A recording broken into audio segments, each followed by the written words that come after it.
Ayan o. Hindi talaga siya nababali mga mi. Kahit lukot-lukutin mo yan, hindi yan nababali. Tada!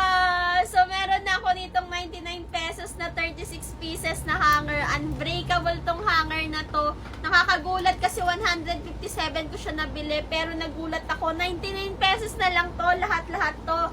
So, 3 dosena na siya mga mima ko. And papakita ko sa inyo na unbreakable talaga siya. As in, hindi siya nababali. Ito yung flexible hanger na talagang sikat na sikat dati. And ngayon ko lang siya nabili. Kasi nag-sale nga siya. 99 pesos na lang ngayon. 157 ko nga ito nabili. So, ipapakita ko sa inyo. Wait lang. Lagay ko muna dito. Tapos, ito siya. Ayan o. Hindi talaga siya nababali mga mi. Kahit lukot-lukutin mo yan, hindi yan nababali. Buti na lang hindi to na-invento nung bata tayo kasi pag na-invento to nang kung wala na. Laging hanger na yung pamalo ng nanay natin.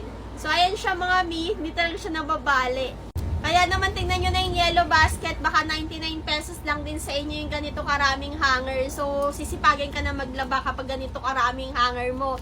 Tapos hindi pa siya nababali or nasisira.